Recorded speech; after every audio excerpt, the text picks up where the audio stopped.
ठीक, यानी बाहर भी डिवीजन दिखाई दे रहा है और अंदर भी डिवीजन दिखाई दे रहा है। इस सेगमेंट को यहाँ से अलग कर दे तो इस बॉडी पार्ट को कोई इन्फेक्शन नहीं होगा, कोई प्रॉब्लम नहीं होगी। अगर externally and internally segment equal है, सेगमेंट इक्वल है, तो उसको बोलते हैं हम लोग मेटामेरिज्म। मेटामेरिज्म, बात समझ गए। और अगर सेगमेंट दिख रहे हैं लेकिन बाहर से सेगमेंटेड अंदर से नहीं, तो वही बात आ जाएगी pseudo metamerism. Pseudo metamerism. Ma'am Meta का मतलब क्या होता है बायोलॉजी में? देखो, मेटा का मतलब होता है इक्वल और मेरिज्म का मतलब होता है सिमेट्राइज तरीके से। ठीक है, मेटा का मतलब multi cellular animal equally divide हो जाए। जैसे अगर हम लोग मैम को कहा स्क्रीन जाए, पॉज हो गई बिल्कुल।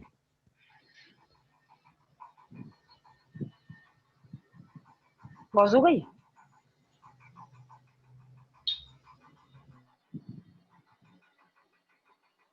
ये इतनी बात समझ में आ गई थी ना, इतनी बात पूरी क्लियर हो गई थी मैम कि मेटामेरिज्म से एक्सटर्नली और इंटरनली अगर segment yes ma'am.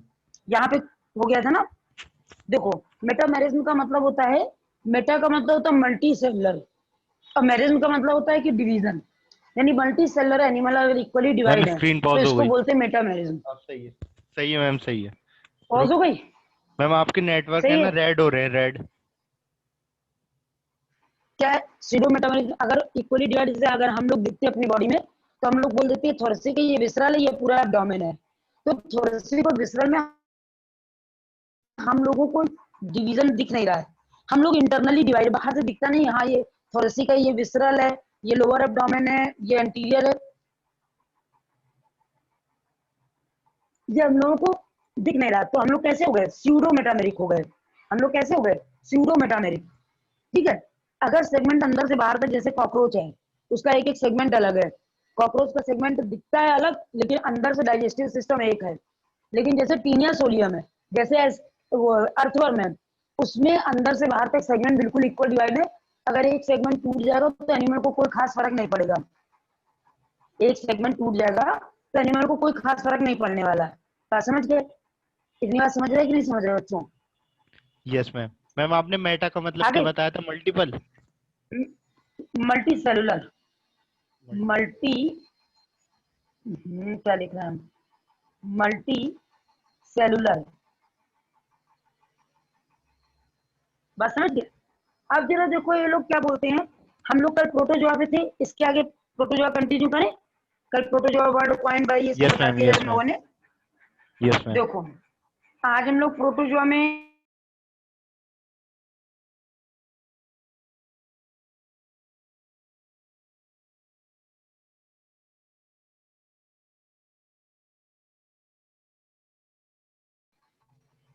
Microscopic, microscopic, बात समझ गए? ऑल एनिमल्स माइक्रोस्कोपिक होते हैं, कोई भी एनिमल ऐसा नहीं है जो नेकेड आई से विजिबल हो। All animals are microscopic in nature. बात समझ गए? जितने एनिमल्स हैं सब माइक्रोस्कोपिक इन नेचर हैं। दूसरी बात, aquatic, aquatic, some found in fresh water, found in fresh water, fresh water, pond, and some are parasitic, some are parasitic। बात समझ गए? इतनी बात समझ गई? यस बस बात यस समझ में मैम। आई? प्रोटोजोआ में क्या हमने बताया कि protozoa all animals are microscopic in nature. जितने एनिमल्स हैं सब माइक्रोस्कोपिक हैं। कुछ ऐसे हैं जो फ्रेश वाटर में, कुछ मैराइन वाटर में, कुछ पॉन्ड में प्रेजेंट है। लेकिन कुछ प्रोटोजोन्स ऐसे हैं जो पैरासिटिक कंडीशन में प्रेजेंट है, पैरासाइट होते हैं, ये डिसीज कॉज करते हैं। ठीक, अगर हम देखेंगे तो यहाँ पर बताएंगे मैं रेडियली। हाँ, स्पोरोफिटिक क्या होता है? स्पोरोफिटिक का मतलब होता है बेटा, अगर कोई चीज फ्लूएंट कंडीशन में है, जनरेशन स्पोरोफिटिक होती है। ठीक है, स्पोरोफिटिक जनरेशन प्लांट के केस में अगर हम लोग ब्रायोफाइटोप्टेरोइड की पढ़ते हैं तो स्पोरोफिटिक का मतलब होता है डिप्लॉयड स्टेज, डिप्लॉयड स्टेज। और गैमेटोफिटिक का मतलब होता है एनिक स्टेज यानी हैप्लॉयड स्टेज। यानी हम लोगों में गैमेटोफिटिक है गैमीट, और स्पोरोफिटिक है हम लोग खुद, क्योंकि हम लोग टोटल इन ऑल 2 कंडीशन में प्रेजेंट होते हैं, तो हम लोग स्पोरोफिटिक हैं। और जो गैमीट्स हैं हम लोगों के वो हैप्लॉइड यानी गैमेटोफिटिक स्टेज है। गैमेटोफिटिक स्टेज गैमीट से ही समझ लो, gametophytic stage always always haploid होती है, और स्पोरोफिटिक स्टेज ऑलवेज डिप्लॉइड होती है। Yes ma'am. मैम मैं ये कह रहा था, पैरासिटिक है जैसे, इसके साथ एक और वर्ड आता है, मतलब इसका अपोजिट होता है हाँ ऐसे बता रहे कुछ स्पोरोफाइट। बता रहे saprophytic, saprophytic, saprophytic, yes ma'am, yes. ठीक है। सेप्रोफिटिक का मतलब होता है depends on dead organism, dead plant तो सेप्रोफिटिक, डेड एनिमल तो सेप्रोजोइक, और अगर दोनों को कॉमन जैसे लिखा हमने saprobiotic, divided into 2 part, saprophytic, saprophytic और सेप्रोजोइक। तो सेप्रोफिटिक को बोलते हैं dead plant, depends on dead plant, dead plant, और depends on dead animal, dead animal. बात क्लियर हो? Yes ma'am. सेप्रोबायोटिक प्लांट और एनिमल दोनों के लिए है, सेप्रोबायोटिक प्लांट और एनिमल दोनों के लिए है, सेप्रोफिटिक डेड प्लांट और सेप्रोजोइक डेड एनिमल। बात इतनी क्लियर हो और गई? Ma'am parasitic. पैरासिटिक का मतलब one harmful to another, parasitic का मतलब होता है वन हार्मफुल टू अनदर। बात समझ गए? मतलब वन हार्मफुल टू अनदर नहीं, एक दूसरे के लिए नहीं, एक पर्सन दूसरे को हमेशा हार्म इफेक्ट ही शो करेगा, यानी डिसीज कॉज करेगा। पैरासाइट को पैथोजन नहीं बोल सकते, पैरासाइट का मतलब both are dependent to each other. पर हमारी बॉडी में कोई पैरासाइट है तो डिसीज कॉज करेगा, हमारी बॉडी का पैरासाइट है। बस समझो, पैरासाइट पैथोजन मतलब डिसीज कॉजिंग होते हैं, सेप्रोफिटिक डिकम्पोजर होते हैं, जैसे फंजाई और बैक्टीरिया, ये सेप्रोफिटिक है। फंजाई और बैक्टीरिया सेप्रोफिटिक है, क्योंकि ये डिकम्पोजर है, किसी चीज को डिस्ट्रॉय करते हैं। जैसे बॉडी सड़ रही है, डिकम्पोज हो रही है, वहां बैक्टीरिया पार्ट प्ले कर रहे हैं। विनेगर बन रहा है, गन्ने का जूस चल रहा है, वहां पर बैक्टीरिया और फंजाई पार्ट प्ले कर रहे हैं। तो जो डिकम्पोजर से जो नेचुरल एक्टिविटी को डिस्ट्रॉय करते हैं, जो डिकम्पोजर वो बैक्टीरिया और फंजाई है। बस समझ गए? जो डिकम्पोजर यस से हमारे वो बैक्टीरिया और फंजाई है। इतनी बात में कोई प्रॉब्लम? नोट करो बेटा। नो मैम, नो मैम, कोई डाउट है? No ma'am. सारा कुछ क्लियर हो गया? प्रोटोजोआ वर्ड पॉइंट बाई कौन थे? कल हम लोगों ने पढ़ा था protozoa word point by ma'am gold, gold rough, Goldfuss, gold gold flux first. Cigarette, Goldfuss. और पौधा प्रोटोजोआ, पौधा प्रोटोजोलॉजी कौन है? Father of Antonie van Leeuwenhoek. और वो पैरामीशियम को किसने डिस्कवर किया था? हिल। और उसको क्या कहते हैं, अमीबा को किसने डिस्कवर किया था? अमीबा को है Rosel von Rosenhof, Rosel Rosel von. Von Rosenhof. Yes ma'am, yes लिख लीजिए सारा, एक जगह नोट कर रहे हैं ना बेटा आप? मैम, यस मैम, सब एक जगह। हाँ सब एक जगह नोट करना, जिससे रिवीजन में बहुत हेल्प मिलेगी। एनसीईआरटी पढ़ते जाओ, मैम ए फोर एक्सप्लेनेशन पढ़ साइज, लोगे। ए4 साइज पेपर्स वो ले रखे हैं वाइट वाले, वो उस पे ही करता नोट। हाँ तो उसको स्पाइरल बाइंड अप करा लिया है? मैम मतलब वो उसमें फाइल में लगा लेता हूँ। हाँ मतलब इतना स्पाइरल तो ध्यान से नहीं। रखना कि, हाँ इतना ध्यान रखना, जैसे मान लो फाइल पे लगा लेते हो, वो पन्ने कहीं मिस ना हो, जो पेज है ना, नो मैम। वो पेज कहीं मिस ना हो, मतलब यस क्योंकि मैम। बहुत सारी बातें पढ़ाने में लिखी हुई है जो आप लोगों को क्वेश्चंस में पुट अप होंगी, बहुत सारी बातें हैं ऐसी। Yes ma'am.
हो गया बेटा?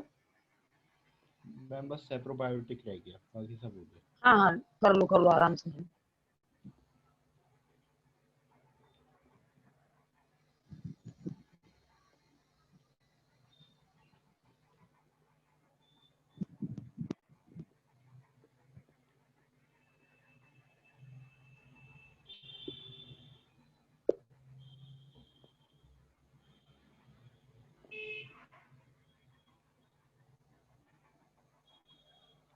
मैम हो गया।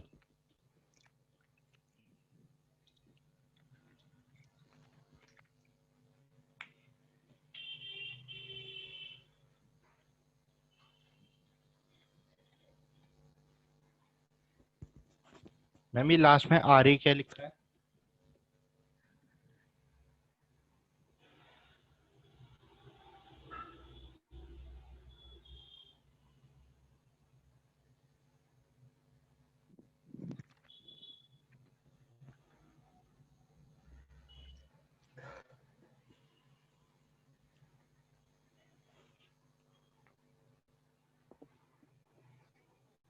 मैम हो गया। अब देखो हम लोग क्या देखेंगे यहाँ पर,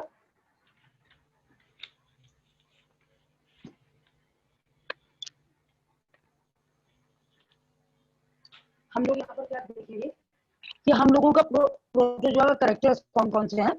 एक तो पैरासिटिक होगा, तो अब यहाँ पर देखेंगे first of all parasitic protozoans कौन कौन से हैं और क्या क्या डिसीज कॉज करते हैं। तो यहाँ पर लिखेंगे हम पैरासिटिक प्रोटोजोआ, पैरासिटिक प्रोटोजोन्स। ठीक, तो पहला लिखेंगे पैरासिटिक प्रोटोजोन्स में हम लोग लिखेंगे यहाँ पर क्या, ट्रिपैनोसोमा, ट्रिपैनोसोमा गैम्बियंस, गैम्बियंस जो कॉज करता है स्लीपिंग सिकनेस, स्लीपिंग सिकनेस। ये यहाँ नहीं होता है, यहाँ ये बीमारी नहीं कि कोई थोड़ा आप बोल दो कि स्लीपिंग सिकनेस हो गया। ये प्रोटोजोआ है, ये इसका डिसीज है और इसका वेक्टर है सीसी फ्लाई। इसका लिखते हैं हम, इसका वेक्टर है सीसी फ्लाई, जिसका साइंटिफिक नेम है ग्लॉसिना पाल्पेलिस, ग्लॉसिना पाल्पेलिस। बात इतनी क्लियर हो गई? पैरासिटिक प्रोटोजोआ ट्रिपैनोसोमा गैम्बियंस है, ये स्लीपिंग सिकनेस कॉज करता है, सीसी फ्लाई डिसीज वेक्टर है इसका, साइंटिफिक नेम इसका ग्लॉसिना पाल्पेलिस है। साइंटिफिक नेम इसका क्या है? ग्लॉसिना पाल्पेलिस। बस समझ गए? पैरासिटिक प्रोटोजोआ है, ट्रिपैनोसोमा गैम्बियंस नाम है, वेक्टर इसका सीसी फ्लाई है, सीसी फ्लाई आर्थ्रोपोडा है, जिसका साइंटिफिक नेम ग्लॉसिना पाल्पेलिस है। ये यहाँ नहीं प्रेजेंट होती है, साउथ अफ्रीका में प्रेजेंट होती है, साउथ अफ्रीका में प्रेजेंट होती है, तो यहाँ ये डिसीज नहीं होती है। ठीक है, लेकिन अब आजकल कोई भी डिसीज कहीं से भी कन्वे होके आ जा रही है। मैम स्लीपिंग दूसरी सिकनेस डिसीज में है, होता क्या है? एक्चुअली स्लीपिंग सिकनेस में इंसान सोता रहता है, सोने की बीमारी लग जाती है उसको, मतलब अराधुन नींद आती है, लुक लाइक कुंभकर्ण। मतलब कुंभकर्ण तो 6 महीने सोता ही रहता था, ऐसा नहीं, यस मैम। लेकिन उससे वो एकदम डिजीनेस ड्राउजी टाइप का फेस लगेगा और एकदम डलनेस रहेगी, उस पर्सन को नींद आती रहेगी, सोकर उठा खाया पिया फिर सोकर, समझ लो। और मैम वेक्टर, वेक्टर ये शायद बायोटेक्नोलॉजी में था। हाँ, ये वेक्टर कौन सा जानते हो क्या? वेक्टर कौन सा होता है? कैरियर, कौन कैरी करता है इसको। तो हम ओके लोग मैम। वहां बायोटेक्नोलॉजी में वेक्टर बोलते थे प्लाज्मिड को। क्यों प्लाज्मिड को क्यों बोलते थे बेटा? क्योंकि प्लाज्मिड हमारे कैरेक्टर्स को ट्रांसमिट कर रहा था, किसी का डीएनए किसी में ले जाना, बीच में प्लाज्मिड लगा तो प्लाज्मिड लेके चला जाएगा। तो वेक्टर बोलते हैं कैरियर को। ये क्या करता है, ये कहीं गंदी जगह में प्रेजेंट है, हमारी बॉडी में बाइट करेगा, ट्रिपैनोसोमा को छोड़ देगा, इसका काम खत्म। अब जो होगा वो ट्रिपैनोसोमा करेगा, बस ट्रिपैनोसोमा को हमारी बॉडी तक पहुंचाना इस वेक्टर का काम है। ट्रिपैनोसोमा को हमारी बॉडी तक पहुंचाना इस वेक्टर का काम है। Yes ma'am. बात समझ रहे हैं?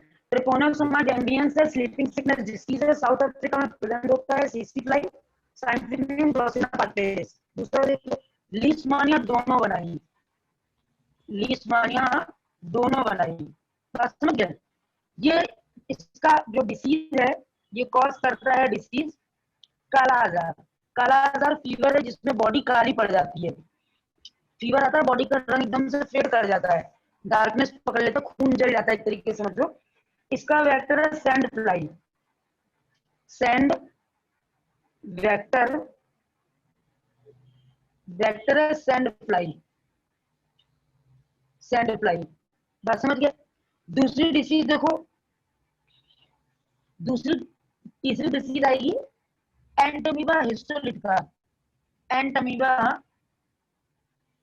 हिस्टोलिटिका, हिस्टोलिटिका, इसकी जितनी स्पीसीज है वो सब पैरासाइट है।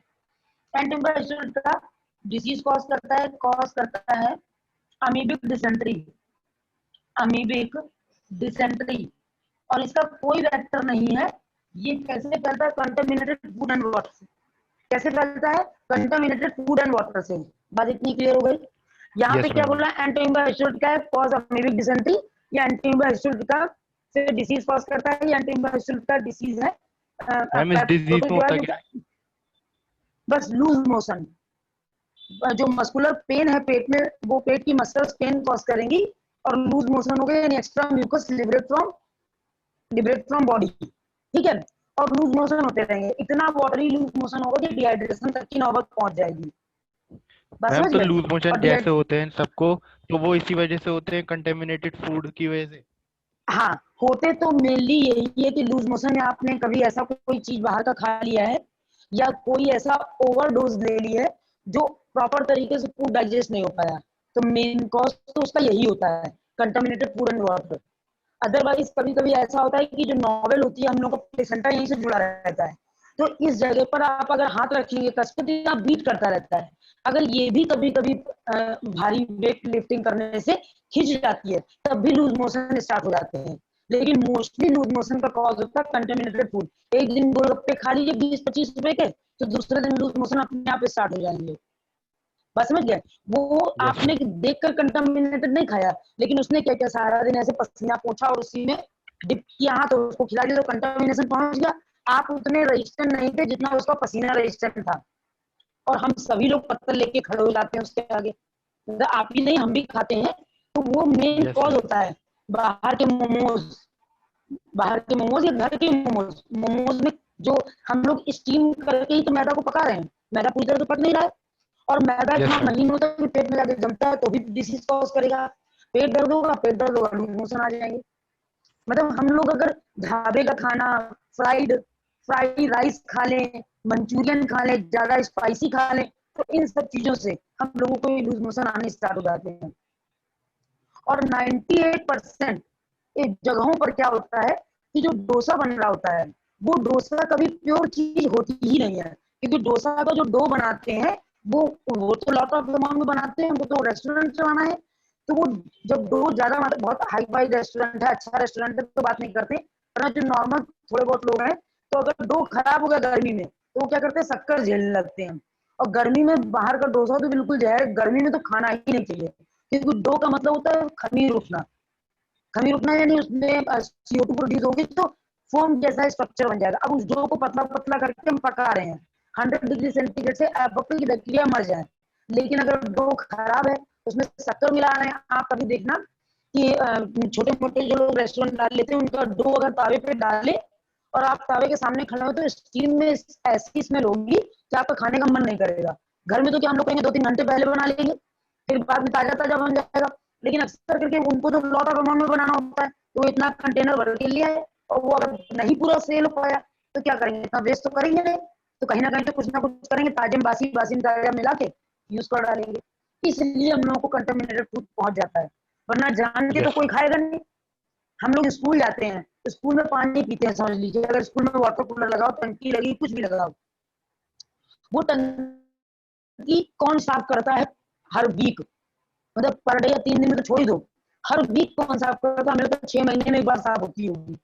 अगर वहां से हम लोग पानी पीते हैं, तो लोग कहते हैं ना, कुछ ऐसा गया है जो पोल्यूटेड था, और हमने पूरे वीक में अगर अपना रूटीन किया, तो कुछ बाहर का खाया ही नहीं, पिया क्या था, पानी, और वो पानी कंटामिनेटेड था। सोचो उस पानी में प्रॉब्लम थी, जो हमने पी लिया तो पेट दर्द होने लगा। बात समझ गए? Yes ma'am. इतनी बात समझ में आ गई। Parasitic protozoa trypanosoma gambiense sleeping sickness cause करता है, साउथ अफ्रीका में रहता है। स्लीपिंग सिकनेस नहीं, साउथ अफ्रीका में ग्लोसिना पाल्पेरिस रहती है। सीसी फ्लाई इसका वेक्टर है। इसका साइंटिफिक नेम ग्लोसिना पाल्पेरिस है। फाइलम इसका आर्थ्रोपोडा है। लिस्माना डोनेवाना कालाजार डिसीज कॉज करता है। इतना तेज फीवर आता है कि बॉडी का कलर एकदम से ब्लैक पड़ने लगता है, तो बिल्कुल काला नहीं पड़ता, सो रंग जैसे बुखार आता है तो कलर दब जाता है ना, लोग कहते हैं कलर डल हो गया है, इसमें कुछ ज्यादा कलर डल हो जाता है, खून जलने लगता है। सैंड फ्लाई इसका वेक्टर है। एंटीबा हिस्टोरिका अमेरिकन डिसेंट्री कॉज करता है। इसका मेन वेक्टर तो कोई है नहीं, लेकिन मेन जो कॉज है वो है कंटामिनेटेड फूड एंड वाटर। बात समझ गया? Yes ma'am. दूसरा, नॉनवेज खाते हो? No ma'am. नॉनवेज खाते हो आप? पक्का प्रॉमिस? एग भी नहीं? No ma'am. एक्चुअली में जैसे एग के ऊपर लिखा होगा फार्मी अंडे, लिखा होता है ना दुकानों में, देसी एग। एक्चुअली वो देसी विदेशी क्या है, डक के एग भी आए हैं।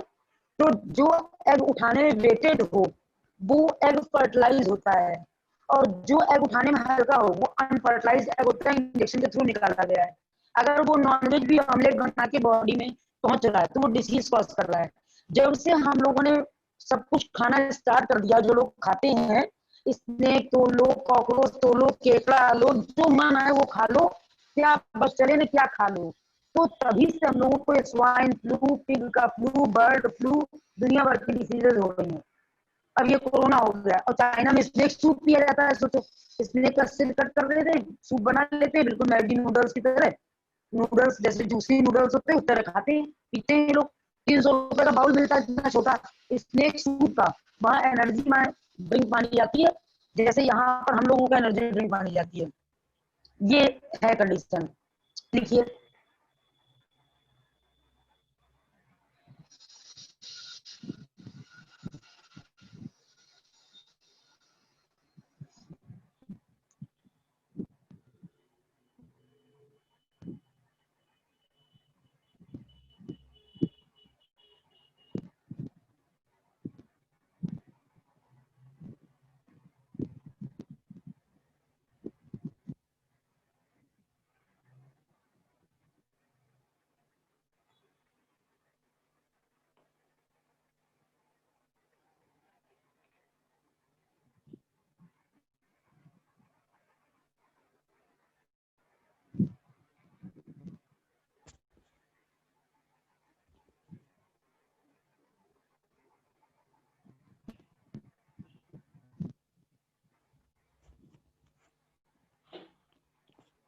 मैम हो गया।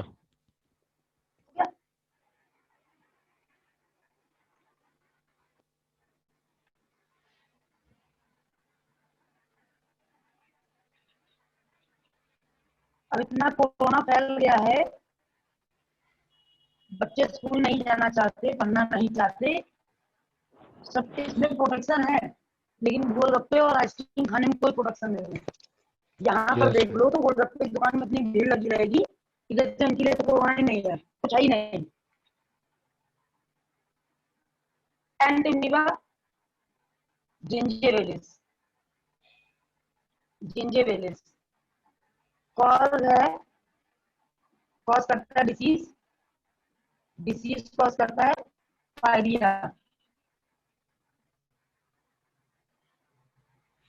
पायरिया मैम वही जो टीथ में। दांतों में हो जाता है। हाँ, दांत में जो हो जाता है पायरिया डिसीज कॉज करता है। एंटीमीबा कोलाई, ये डिसीज कॉज करता है, डिसीज कॉज करेगा कोलाइटिस। इसमें क्या होता है, फीकल मैटर यानी पेन होगा, स्लो पेन ऑलवेज, हल्का हल्का हल्का हल्का दर्द होता रहेगा, ठीक है। और मैम जिस पायरिया समय का फीक मैम पायरिया का वो मतलब कॉजेटिव एजेंट कौन क्या है? वैसे बुक में लिखा हुआ है किस, बुक में लिखा हुआ है इसका मेन कॉज है किस, लेकिन जो तब होगा जब दूसरे को पायरिया होगा तब ना होगा। ज्यादातर अगर गीली चीजें कोई शेयर करता है तो पायरिया डिसीज होती है। गीली चीजें एक कोल्ड ड्रिंक की बोतल हम पिए और दूसरे को भी उसी बोतल में ऐसे पिए, फिर गिरा दें, दूसरों को ऑफर करें, तो ये डिसीज पैरिया कॉज करती है। ये जो कन्वर्सेशन चल रहा होता है ना, ये प्रेम व्यवहार जो चलता है, ये डिसीज में भी हम लोगों को साथी संगा बना लेते, जाएंगे तो साथ लेके भी जाएंगे। एक ही सॉफ्टी में दो लोग चाट रहे हैं, मतलब हमने पहले खाया, किसी दूसरे ने खाया, टंग लगा के ऐसे ऐसे ऐसे और दूसरे को दे दिया। तो इतना, कुछ लोग खाना ही बहुत गंदी तरीके से गीली सब्जी खाते हैं, गीली सब्जी खाया, जूठी बोतल पिया, उनसे ये फैलता है, ये इसका तो मेन कॉज है। एक दूसरे का सलाइवा जो ट्रांसफर होता है उससे। और मैम और ये आजकल तो कोई प्रोटोजोआ परहेज ही मतलब नहीं। मुंह तक में कहाँ से आ जाता है ये प्रोटोजोआ हाँ, मतलब? मुंह में। अब बताओ होता क्या है, अपने जो बैक्टीरिया डिस्कवर किए गए हैं, जो टीथ के बीच में स्पेस होता है, उसमें जो हम लोग दिन भर में फूड खाते हैं वो कहीं ना कहीं बच्चा रह जाता होगा, क्योंकि हम लोग बिस्किट पानी पी रहे हैं तो तुरंत पेस्ट करने तो जा नहीं रहे हैं, और इतना पानी पी नहीं पाते कि रूट कैनाल तक साफ हो जाए। बात समझ रहे हो? Yes ma'am. उसमें से कुछ लोग ऐसे भी हैं जो सुबह उठ के पेस्ट करना पसंद नहीं करते हैं, कुछ लोग ऐसे भी हैं जो सुबह उठ के पेस्ट करना पसंद नहीं करते हैं, वो सब कुछ खा पी लेते हैं उसके बाद पेस्ट करते हैं, तो अब इन्फेक्शन कहाँ जाएगा, वही में जाएगा। Yes ma'am. अब यहाँ पर बैक्टीरिया एक कोई स्पेस देख ली, बस वहीं पढ़ने लगा, दांतों में कीड़े पड़ गए, वहीं पे कोई फूड पार्टिकल डिपॉजिट हो गया, बैक्टीरिया प्रोटोजोआ डेवलप हो गया, तो हो गई पायरिया। बस समझ रहे हो? Yes ma'am. ज्यादा ब्रश कर लेने से भी, कि पूरा ऐसे ऐसे ऐसे ऐसे ब्रश कर रहे हैं तो पता लगा जो अंदर की रूट कैनाल वो भी खुली जा रही है, दम से ऊपर चले जा रहे हैं, दांत बाहर आ जा रहे हैं। ये जो पोस्चर ब्रश करने का, तो ये पोस्चर भी गलत है। हाँ, दिन में 2 बार ब्रश करिए, ये नहीं कि हर वक्त सिंक के सामने खड़े होकर अपना ब्रश ही कर रहे हैं, लेकिन चीज ऐसी आपने खाई जो करती है, जो मुंह में ज्यादा मैम समय रुकी आवाज रहती है, कट रही है। तो उस समय आपको ब्रश करना बहुत जरूरी है। उस समय आपका ब्रश करना बहुत ज्यादा जरूरी है। अगर कोई ऐसा फूड प्रोडक्ट आप लेते हैं जो लॉन्ग ड्यूरेशन तक आपके माउथ में रुका रह सकता है, तो उस समय आपको जरूर है कि आपको खाने के बाद ब्रश करना बहुत जरूरी है। बात समझ गए? Yes ma'am. ठीक। कोलाइटिस क्या है? ये भी कंटामिनेटेड फूड एंड वाटर से होती है, और इसमें क्या होता है, faecal matter with mucus, faecal matter with mucus. और जिस समय फीकल डिस्चार्ज हो रहा होगा, जिस समय फीकल मैटर डिस्चार्ज हो रहा होगा, उस समय पेट में बहुत तेज दर्द होगा विद म्यूकस। और अगर ये किसी पर्सन को कोलाइटिस हो गई है, तो उस पर्सन का weight within a month 10 से 12 किलो कम हो जाता है। बात समझ गए? क्यों? कुछ यस। खाया, पेट में दर्द हुआ, तुरंत लूज मोशन, खाया, फिर मसल ने वर्क किया, फिर लूज मोशन। अब म्यूकस कहाँ से आ रहा है? म्यूकस तो म्यूकस ग्लैंड से आ रहा है, और म्यूकस ग्लैंड कहाँ प्रेजेंट है? स्टमक में प्रेजेंट है, स्टमक की म्यूकोसा पे म्यूकस ग्लैंड प्रेजेंट है। बात समझ रहे हो? Yes ma'am. Yes ma'am. Yes. दूसरी बात देखो जरा, ये तो हो गए पैरासिटिक प्रोटोजोआ जो हम लोगों को डिसीज कॉज करते हैं। इसमें से यूग्लिना एक इंपॉर्टेंट पॉइंट आ गया, यूग्लिना। यूग्लिना कुछ नहीं करता, ये connecting link between plant and animal है, इसलिए ये इंपॉर्टेंट है। कनेक्टिंग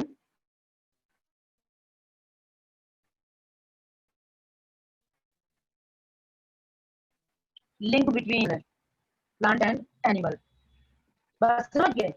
क्यों? क्योंकि ये लोकोमोशन करता है, इसलिए एनिमल है, फूड बना सकता है, इसलिए प्लांट है। समझ गए? Yes ma'am. यस मैम पता है। दूसरा, यहाँ पे protoplasmic level of body organisation है, protoplasmic level of body organisation है, बीओ का मतलब बॉडी ऑर्गेनाइजेशन है। ठीक। रेडियली सिमेट्रिकल है एक्सेप्ट अमीबा, ये हम वहां लिख चुके हैं, रेडियली सिमेट्रिकल है एक्सेप्ट अमीबा। यूनिसेलुलर है all animals except amoeba, unicellular animals हैं। माइक्रोस्कोपिक तो है ही है। जब यूनिसेल है तो यहाँ मेल और फीमेल की कोई बात करेंगे? जब यूनिसेल है तो यहाँ मेल फीमेल की कोई बात करेंगे हम? No ma'am. क्योंकि जब डेवलपमेंट ही नहीं है तो मेल फीमेल कहाँ से आ जाएगा? अगर ये यस मैम। यूनिसेलर है तो हम कभी मेल फीमेल की बात करेंगे ही नहीं, क्योंकि यूनिसेल ठीक है तो मेल फीमेल का कोई लेना ही देना नहीं। तो सिंपल सी बात यहाँ लिख देंगे, सेक्सुअल डायमॉर्फिज्म इज एब्सेंट। और मैम इसमें तो शायद सेक्सुअल बाइनरी फिजन होता होगा।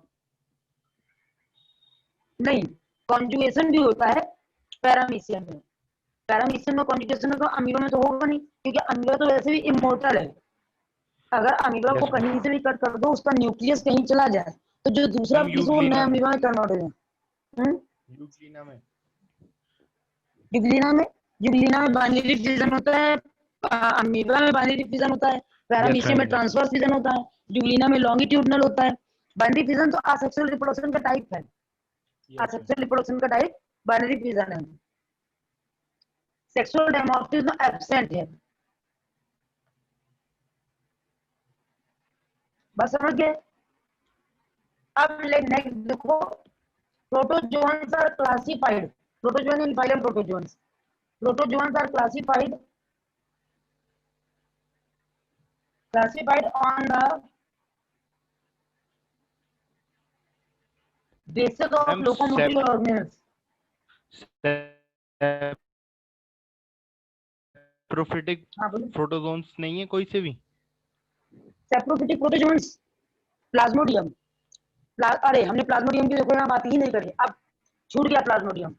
प्लाज्मोडियम जो है वो डिसीज कॉज करता है मलेरिया, और इसका वेक्टर है फीमेल एनाफ्लीज, फीमेल एनाफ्लीज इसका वेक्टर है।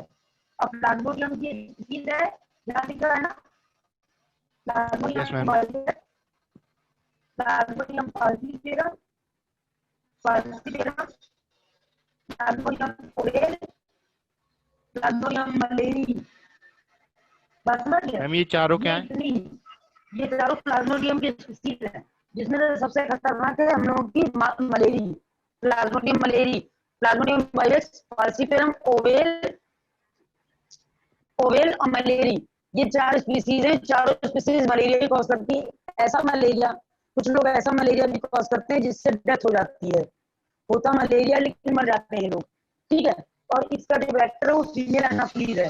गंदा पानी, कूलर में रुका हुआ पानी, वहां पर ये वेक्टर वहां प्रेजेंट होते हैं, वहां से डेवलप किए, पानी को सस्टेन है, वहां डेवलप कर गए, मच्छर ने काटा फीमेल ने, इनके बैठने का स्टाइल बहुत अलग होता है, इनका जो पैर होता है वो जेट बनाता है, पहचान सकते हैं क्या, ऐसे करके यूं बैठते हैं ये लोग, लेकिन इतना कोई ध्यान नहीं देता, काट के चला जाता है, हम लोग मलेरिया से पीड़ित हो जाते हैं। बात समझ गए? प्लाज्मोडियम वाइडेक्स, फाल्सिफेरम ओवेल और मलेरी, ये प्लाज्मोडियम की स्पीसीज है जो कि मलेरिया डिसीज कॉज करता है।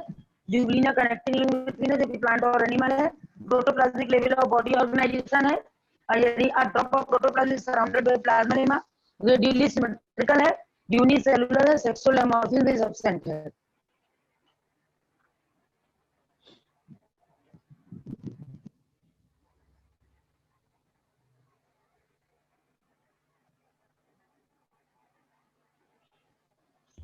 मैम ये protoplasmic level of body organisation तो ये सारे प्रोटोजोन्स में होगा?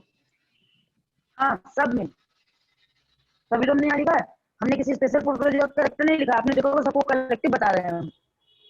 Yes ma'am. All protozoans contain protoplasmic level of body organization. That means a drop of protoplasm is surrounded by plasma except amoeba. Sorry, except amoeba, including amoeba. Unicellular अगर है तो वो accept amoeba, क्योंकि amoeba का cell shape size cell का decided definite नहीं होता। और जब हम सेल की डेफिनेशन पढ़ते हैं तो उसमें एक डेफिनेशन ये भी पढ़ते हैं, cell have a definite shape and size. हम एक डेफिनेशन ये भी पढ़ते हैं कि cell have a definite shape and size, और इस कंडीशन पे हम ये नहीं पढ़ते हैं, मतलब जब अमीबा को देखते हैं तो अमीबा जब चलता है तो अपना शेप चेंज कर देता है,